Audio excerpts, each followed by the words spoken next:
Hello everyone, welcome to my mini blog day 1 mini ब्लगमा तपाईँहरूलाई स्वागत छ। आज चाहिँ हामी जाँदैछौँ ड्राई पिकनिक।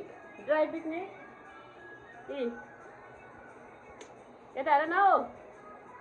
मेरो चाहिँ भागमा परेको छ सुँगुरको मासु बनाउने। हामी चाहिँ गर्मी छ नि त, यहाँ झापामा एकदम गर्मी बढेकोले गर्दाखेरि हामी चाहिँ टाढा घुम्न नजाने, किनभने नानीहरू सानो सानो छ। त्यही भएर यहीँ नजिकै चिया बगानमा यसो ड्राई पिकनिक जाउँ न भनेर सल्लाह भएर चाहिँ हामी चाहिँ ड्राई पिकनिक जान लागेको है त। हाम्रो एकदम फेभरेट झापाको रेल पनि आइसकेछ। अब चाहिँ हामी चाहिँ जाने सारा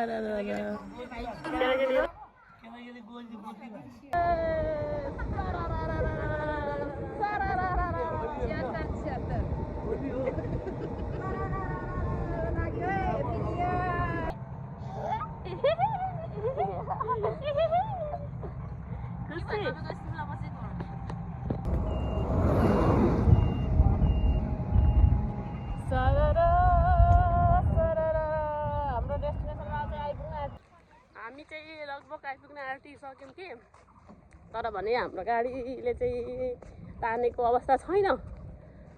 त्यही भएर हामी चाहिँ हिँड्दैछौँ। त्यस्तै हो। अब हामी चाहिँ टाढा टाढा चाहिँ जान सकिएन नानीहरूले गर्दाखेरि। त्यही भएर हामी चाहिँ नजिक नजिकै आएको।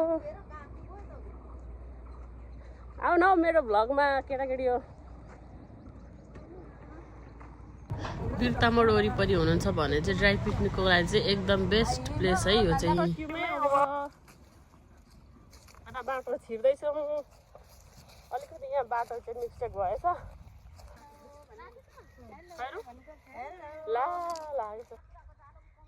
माकुराको जालो होइन है त, यसको खोइ के को जालो।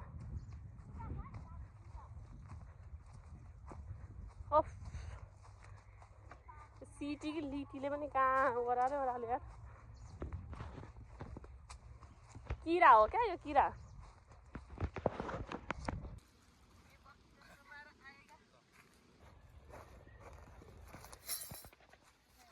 के हो यस्तो, के हो यो के हो यो जुस हो, juice special juice.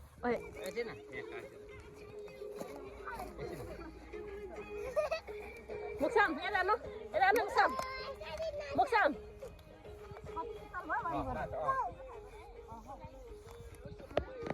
मुक्साम।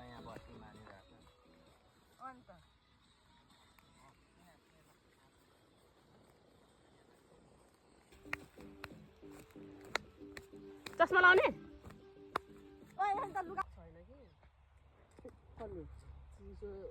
Happy new year. खै ह्याप्पी न्यु इयर खै। अब चाहिँ घुमेर खाएर अघाएर फोटो खिचेर टिकटक बनाएर चाहिँ अब चाहिँ अघाएर हिँडेको साथीभाइ लिएर। मुक्साम बाई बाई, बाई गर्नु मुक्साम। बाई बाई माया, बाई बाई। कसरी बाई गरेको? बाई।